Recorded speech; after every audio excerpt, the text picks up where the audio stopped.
afternoon and welcome. I'm here with Mayor Randall Williams, who's also the DA's mayoral candidate for Tshwane, and also Cilliers Brink, who was a previous member of the mayoral committee and is now the Shadow Minister of Corporate Governance and Traditional Affairs. Earlier today, Mayor Randall gave the DA's Manifesto for Tshwane, and we're currently here just to discuss where the DA came from in 2016, what happened while we were in office, and what was the successes that we had up until today. Welcome to the two of you. Both of you were members of the mayoral committee in 2016. Both of you had heart attacks when you got into office. I remember when it was the happy day of being elected in, and Solly was elected mayor. We were fully prepared. I mean, we had a ready-to-govern document. We had ready-to-govern courses building up to the election. But I think when you guys walked into office, you saw something completely different to what we were not prepared with. So what did you find when you came in?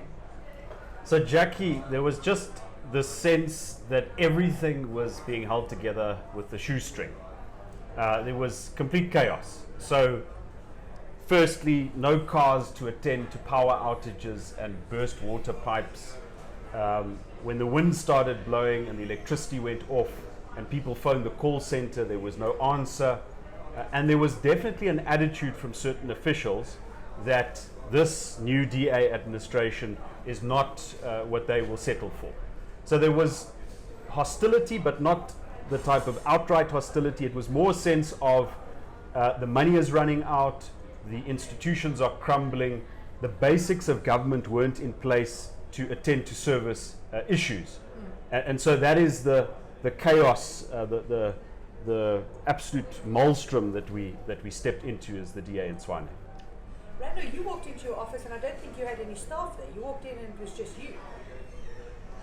Well, I had one person left. Oh, yay! Running an office with one person. Yeah, and I'm talking about when I walked in office 2016, obviously as MMC. Look, when we got into the office, we expected to find a mess. And I can safely say the ANC exceeded our expectations. The only time they exceeded. It's clear to me, having been in top management in government, I know how government work and what is expected from government. The officials in the economic development and city planning departments had no clue. For example, I can explain to you, coming from the DTI, the role of government is to create an environment that is conducive to job creation. As one example, their idea was that they were going to be the instrument of job creation instead of creating the regulatory environment and other environments to foster job creation by private enterprise. They decided they are going to be the private enterprise.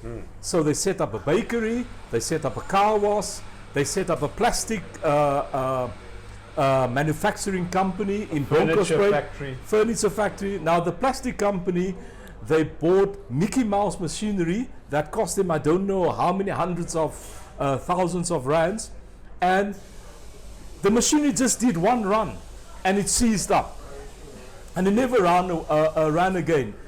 The car wash never washed any cars. The bread making, we were covering all the losses of the bakery.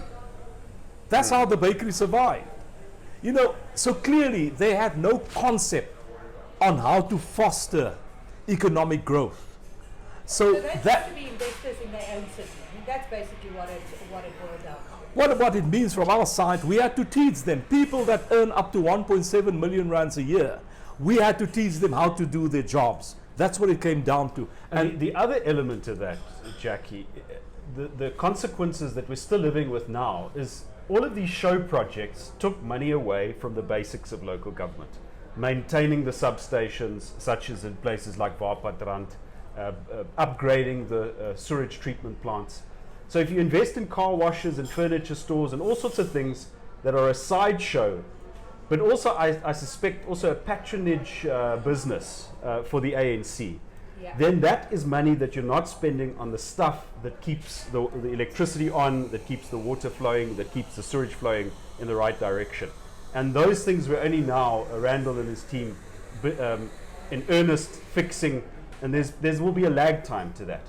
I mean, when we came into office in 2016, you've now explained what we see, but we need to also just get right. You know, you say there weren't cars to go and fix a power outage. Buckies, trucks. It wasn't just the fact of we walking to a local car dealership and procure cars. Yeah. So we were, and you know, Randall also knows this. We were tied in a number of irregular contracts, and the fleet contract is one example. So the city owned some cars, but it entered into this uber expensive public-private partnership to lease cars. But those cars weren't forthcoming. So we didn't know where the cars were. We couldn't hold certain people accountable. You had middlemen doing these things. But that's not the worst of it. We had a prepaid electricity contract where the city paid a third-party vending service 5 million rand a day. Now show me any business that can charge a daily rate. That's what we were paying, 5 million rand a day. And that was really bankrupting the city. And what I'm referring to there is the Payo smart meter contract. And when we got out of that, Moody's upgraded the city immediately by 2 credit notches. And that sort of put the foundations for the improvement of service delivery. And let me just expand on the Payo contract to show you how really stupid it was. They added no value. Now the whole idea about prepaid metering, which I'm now pushing as mayor, is to force recalcitrant residents who refuse to pay. Because instead of them using the service up front and then refusing to pay, now they have to pay up front and then they can use the service. And also helping people manage their own consumption. So what Payo did, they never installed the prepaid meters at residents who did not pay. They installed it at our highest paying A-grade customers that pay and earned a percentage commission on that. Yeah, so they provided the absolutely zero service. Absolutely zero service for 5 million rands a day. That is what we were confronted with. And also what we were confronted with, the fact that we had a 2 billion rand deficit on our operating budget, and which we managed to overcome within the first year. Yes. Already we showed a surplus. Yeah.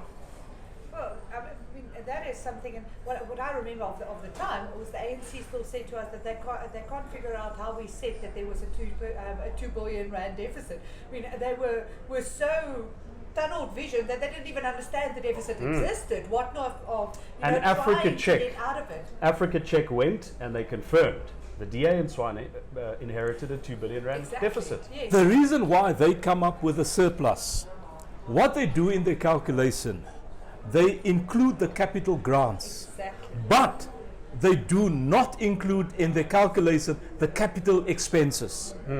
Now you can't do that. Creative accounting. Yeah. Exactly what it is. Now, there's a couple of projects that we came into the city that was here, that was functioning, that we tried to maintain. And one of this was the Wi-Fi project, because there's obviously a lot of benefits to residents in the Wi-Fi project, but it was not a beneficial project to the city at the time when we came into 2016. Can one of you explain about that? Yeah, so Tshwane Free Wi-Fi was quite an innovative program in the sense of the municipality investing in internet access for people who can't afford it in the private market. And you know, people regard internet access nowadays as almost a basic service. And we have what they call the digital divide between those people who have internet access and those who don't. So in theory, the investment had merit. But when you started looking at the numbers and the way the deal was put together, it was no surprise that the Auditor General found Tshwane Free Wi-Fi to be irregular expenditure. Basically, city money was given as a grant to what was meant to be a non-profit company, but inside that consortium was all sorts of service providers making a hell of a profit. And what we did is we realized this program has got merit, and we put it out to tender, a competitive bidding process. It was it was given to a private company. The old contract was phased out, and the city got the infrastructure, and so we could continue Tshwane free Wi-Fi and even increase the offering from 500 megs to 1 gig, while paying a whole lot less. Now, we often speak about things like a 2 billion rand deficit, or in the case after we came in after administration, a 4 billion rand deficit, but we'll get to that later. So we often speak, but what does it mean to me sitting in my house, and expecting services of the city? What does it mean to me if the city is in a deficit? How does that impact me as a resident? Well, of course, it's very obvious how it will impact you. Services cost money. You can only borrow money so far. At the end of the day, like for example, our short-term loans, when the administrators ran out of money, they chose two ways of getting money. The first one was they raided our reserves, the reserves that we built up to 2 billion. They took 1.4 billion from that to pay salaries, and they also incurred a short-term loan. Now, short-term loans, you have to pay back before the end of the financial year, which means your last month that you have to pay it back will be June, before the 30th of June. So they borrowed 750 million rands from a bank, which we had to pay back.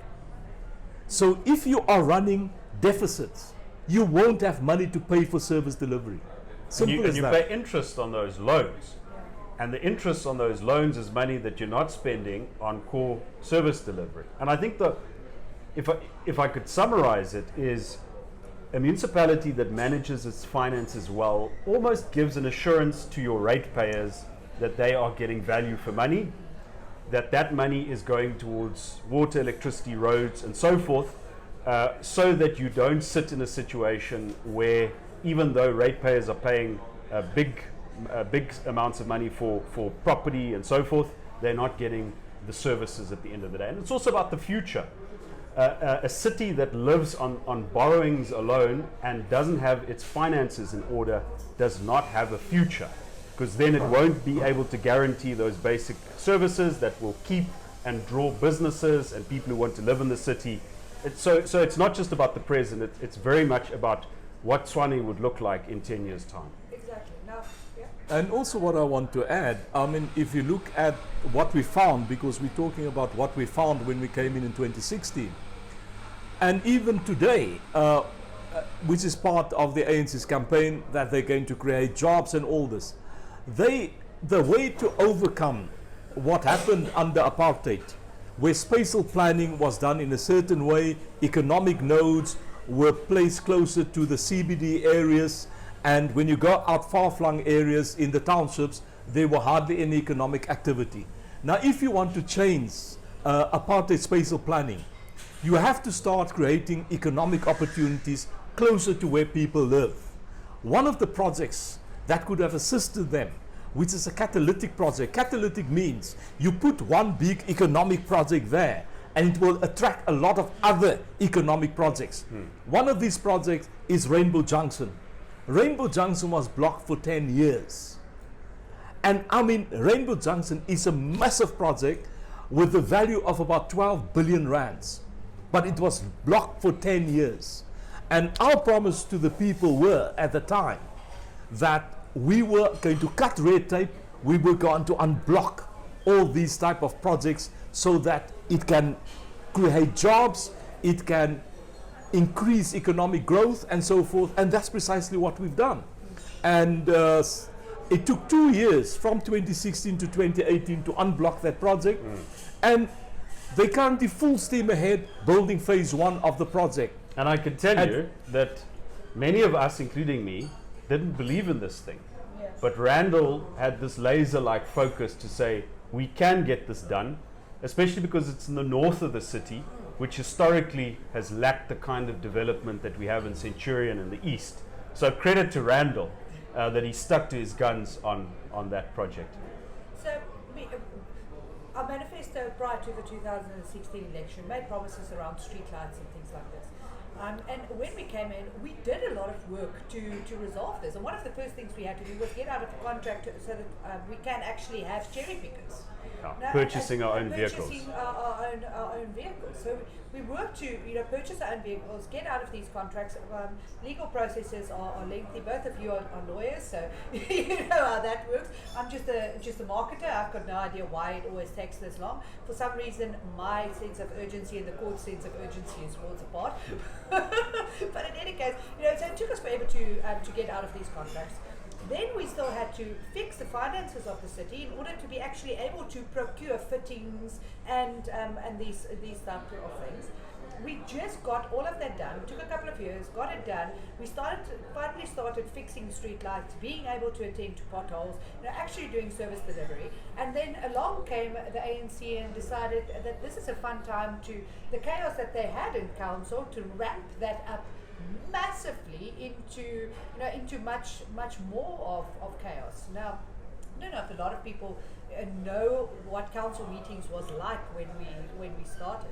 I was heavily pregnant in one council meeting where chairs was flying and bottles were thrown. One of our colleagues ended up in hospital with 4 broken vertebrae in her back after an ANC councillor kicked her. I mean, council was a volatile thing, and the ANC used a lot of antics. Was it in the first State of the City address that they disrupted the address with a man hanging on a noose? So yeah, you remember this incident quite significantly. Yeah, and I mean that just brought home that the ANC refused to accept the outcome of the 2016 election. They just couldn't believe that they had lost at the ballot box. And to understand that, you have to go even before that a little bit.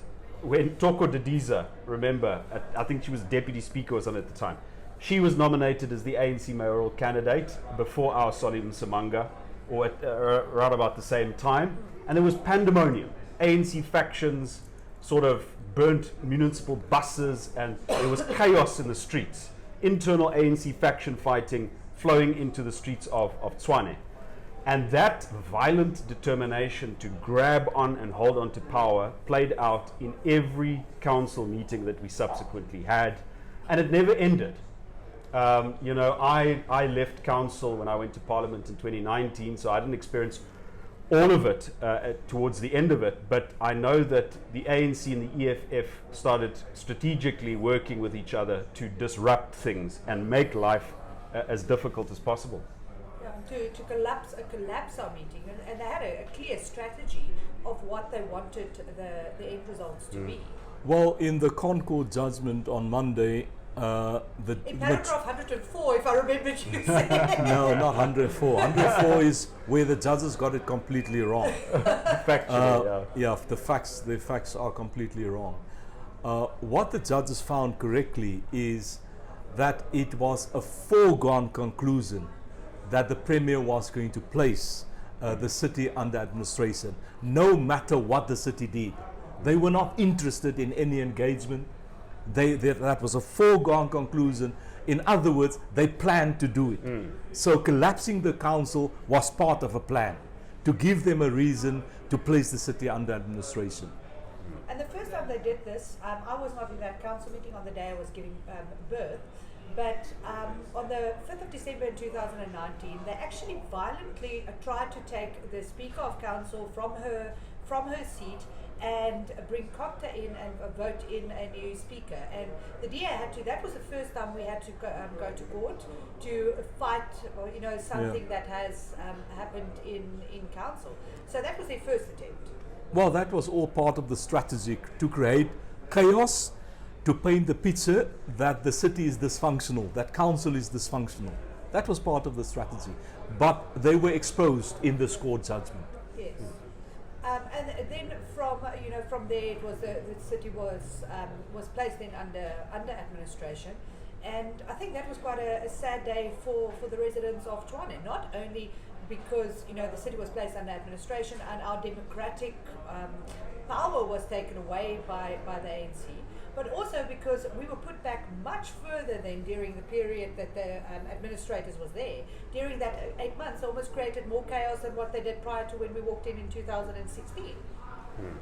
Well, look, yes, that was a sad day, but I would say it's not, for me, that day is important, but not that important.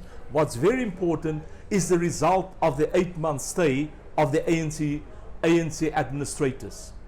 That completely ruined the finance of the city, that created a mess. For example, what we found on the 1st of November, when I had, the first week of November, when I had my first war room meeting, only 35% of the street lights in the city were working. Now we got it back up to 86% because we fixed 150,000 street lights. So services totally collapsed. Whereas in 2016, we faced a deficit on our operating budget of 2 billion rands. Now we faced an operating deficit of 4.3 billion rands. So we were in fact in a worse position than when we were in 2016. Because these people that ran the city were unelected, unaccountable people that the ANC placed in charge of the city. And I don't think many people realize this fact, that we had to defeat the ANC twice in Tshwane. First in 2016, and then for 7 critical months, including this period of the COVID hard lockdown, the ANC was again in charge. And yes, it was the ANC because they brought the former mayor of the Frot and Bankrot West Rand district municipality to be the administrator. It was a cadre. It was cadres taking back what they had lost at the ballot box. But you know, Jackie, that just showed the determination of the DA to fight for a democratic outcome and to fight for the people of the city. And I know councillors like you and Randall continued working even as you weren't earning salaries. You kept doing your job, you kept serving the residents of the city, and I think this also shows the fact that the DA went to court and overturned this. The DA, not anyone else, the DA. The rest were just respondents. It shows the importance of a strong, united, official opposition bloc against the ANC. Forget about the chaos of coalitions and small parties. You need a strong blue barrier between the people of Tshwane and the ANC. That's the most important thing going into this election. And by the way, what's very important about the Constitutional Court judgment, the judges clearly sets out that this is a textbook case on how not to steal a city. That's what the case is about. Exactly. Now, Randall, we could have not spent the money on the court cases and rather use that money to fight an election, because we all know elections are expensive. So we could have done that. Why did the DA choose not to do that? Why did the DA choose to not just sit back, let the ANC do what they do and focus on this upcoming election and win with the 50% plus one? Because there's a bigger picture. The bigger picture is, going forward, we're going to have more and more municipalities where no single party gets a majority, which will mean the coalitions will be formed, the ANC will end up losing a lot of municipalities. And what we needed to do is to clarify the rules. When may a provincial government interfere in a municipality?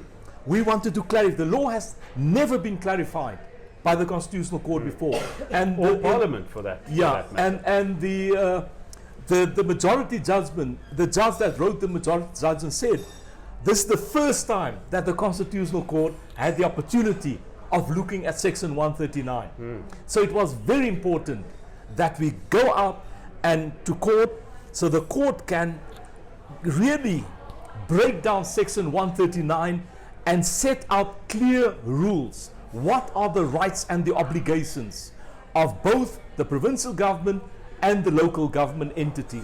So that has been done now. And now it won't be easy for a ANC provincial government to interfere if there's a municipality run by another party. It will be very difficult to do so.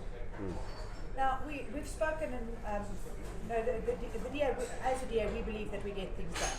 John Steenhuisen often says that we're not we're not perfect, we're human, but under your leadership we have gotten a lot of things done. And these are, 30,000 potholes that have been fixed, 150,000 street lights. We've reduced the deficit with 3.4 billion. These are tangible. Sorry. Well, Tangible results. one good example I want to state the difference between our performance and the performance of the ANC administrators. At one point last year, and they blamed the pandemic, we're still in the pandemic, we're still in lockdown. Although we moved from level 4-3 to level 1 now, the fact is that does not mean people lost their jobs now, got their jobs back. You still have the same problem. We took the knock. Yes, and their revenue collection for 1 month fell down to 2.2 billion. Our revenue collection for the month of September, last month, we collected almost 3.5 billion. Oh my word, the last time we spoke it was 3 billion and that was now already a it's record. 3.5 billion and we're looking at 4 billion for the coming months. The ANC will never be able to achieve that because they don't have the skills. And it's very, very important. If you're going to run a sustainable municipality, people must pay their municipal bills. There is provision for indigents, but a municipality must make sure that it collects what's owed to it. That is one of the basic obligations that it has towards ratepayers. Exactly. And so we clearly get things done, and now we're going into this election, and we're asking people to give us a 50% plus one. So I want you to speak a bit on why is the importance for a strong governing party and one majority party when we are in times as what we are in now. Jackie, there is nothing romantic about coalitions. Coalitions are chaotic, coalitions are uncertain. Yes, we've got to bring the ANC below 50% as we did in Tshwane in 2016, but nobody wants to vote for a coalition government because you've got small rats and mice parties, each trying to get a seat, to get a job, bargaining for individuals to be benefited. They don't represent a clear mandate. They change track as they go along. As we've seen in our country. Yeah, and recently happened with the ACDP. Well, and the Freedom Front Plus. Yeah. I mean, they sat with Randall. The FF Plus sat with Randall at the budget table. They put a budget together. They voted for it, and days in the and it's all on record. It's recorded, I believe. And days before the vote comes in council, they oppose it, and they can't tell you we want this or that. No negotiation. So, I think, Jackie, the point is you need a clear mandate. Randall Williams needs a clear mandate to lift him out of the chaos of coalitions and fighting in council. That is how he's really going to get things done. Winning in court is great and it's important, but winning a clear victory at the ballot box is it's even more important in this situation. Look, from my perspective, it is very, very important that we get a 50% plus one majority, because then you've got certainty. The party that you voted to run the city will be there for the next 5 years. You will have that certainty. Because when it comes to coalitions, it all depends on political will, and political will is not certain. Political will can change at any time. If you look at, for example, when Solly ran the city with a coalition, although we had a coalition, there was very little political will, because we were dependent on the EFF. The one day they will do this, the next day they will do a totally different thing. So we could never depend on them. So one council meeting, for example, we would have one council meeting, but we would finish at 10 in the evening, having one council meeting. Now if you look at having started in the morning. Yes, having started in the morning. Now you check what's happening today in Tshwane, because currently you have political will to do things in a certain way. Right now, in other words, we told the EFF to get lost. Exactly. Yes, exactly. and the fact is, we have a minority government, right? Despite the fact we've got a minority government, now we have 3 council meetings, right, in one day, and we finish at 4 p.m. Yep. Not because we're brilliant, but because there's political will to get things done. And obviously, Jackie, we've also learned quite a few lessons. I mean, Randall referred to the EFF. Their stance back in 2016 is that they'll vote the ANC out. They'll remove the ANC. Yeah. But as things started to change, and as they didn't get what they wanted in a place like Tshwane, they started behaving more and more like a faction of the ANC, because that's what they are there. There's nothing fundamentally different. In fact, in many instances, they are far, far worse. So what I admire and respect, and it's from the lessons that we learned, Randall told the EFF, you are not going to be the shadow directors of this particular city. And I think that will be the message to them across the board after this election. Yeah, look, right from the start, I made it clear when the EFF demanded me. In fact, they barged into my meeting, right? Sorry, not meeting, in my office. I had a meeting in my office, and they barged into my office, insisting they wanted to speak to me at that time. In any case, so I told Jordan, my chief, it's fine, I'll hear them out. But then subsequently, we had another meeting where they bragged about the fact they barged into my office. So I said, I can't quite understand why you would brag about that, because you make it out as if it's some achievement. So I said, look, you and I, we're not in coalition. I'm not beholden to you. So I'm not here to give in to your demands. So I will determine whether I agree with you or not. And I will agree with you with something if it's in our interest. If it's not in our interest, I'm not going to agree with you. And that has been my relationship with them. End of story. I'm not in coalition with them. I'm not in coalition with the ANC either. But if they want to put the interests of the residents first, then I will work with them. That I've made clear to them. And I think it's also important, Randall's predecessor, Solly Msimanga, when there was evidence of irregularity against the municipal manager, he insisted that it be reported to council and that it be investigated. And the EFF didn't like this, because somehow, somewhere, they had decided that they want to protect officials in return for, we can only guess what.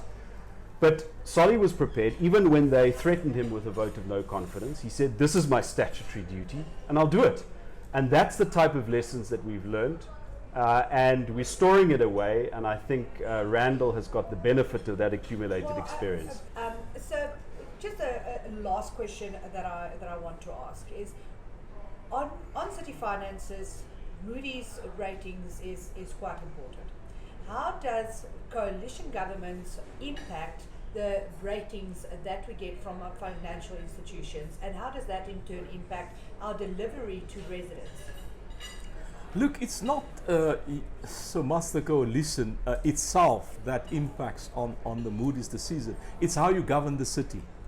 And unfortunately, they look at what past actions you've taken and what the results are. The fact that the city was so poorly run, we ended up with a deficit of 4.3 billion rand. The fact that you had the benchmarking agreement that allowed your salary bill to explode by 27%. Those are the matrices they look at. And because of that, they downgraded us by 5 notches. The fact, for example, when we were kicked out of office, we had sufficient cash flow to cover 12 weeks of running the city without you getting any revenue in. You had enough money in the bank to run basic services for a period of 12 weeks. When we got back into office on the 1st of November, we only had 5 days worth of money left. Not even 1 week.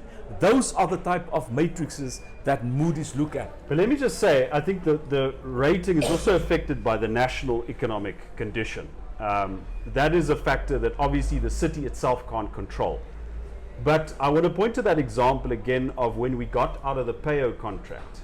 It was a matter of months, and Moody's responded to that. So they saw a positive signal from the city. We're going to get out of this contract that's bankrupting the city. And they put us on a positive outlook and then upgraded us 2 notches. So there are things that a stable, determined administration, such as the one led by Randall, can do to get the city onto a higher track, which means, again, You can borrow at less interest. You can spend more money on the basics of local government and less on paying interest. And by the way, we just got a letter from Moody's which shows there's already been an improvement. Yeah. Now, not only did they downgrade us by 5 notches, they downgraded us with 5 notches with a negative outlook. In other words, they were going to downgrade us further. So now what they've changed, the negative outlook has been changed to under review. So it's no longer automatic that we're going to be downgraded, it's under review, which means we can even be upgraded. Which means we need to return Randall Williams with a majority 50% plus 1 DA government in Tshwane. Yeah, because that's the only positive outlook Yeah. that we've... There's your positive outlook, yeah. There is our positive outlook, is Randall Williams. So thank you very much to the two of you for joining us today, and good luck for the rest of your campaign. How many days left? Exactly 25 days. Do you want the hours as well? No, it's okay. Exactly 25 days when we're going to the polls and when we are electing you as a mayor again. And you said it earlier today, this is not the time, and I'm paraphrasing your words, but this is not the time to dream big dreams, this is the time to stabilize and deliver. And get things done. Yes. And get things done. Exactly. Thank you very much for being here. Thank you very much. Thanks a lot.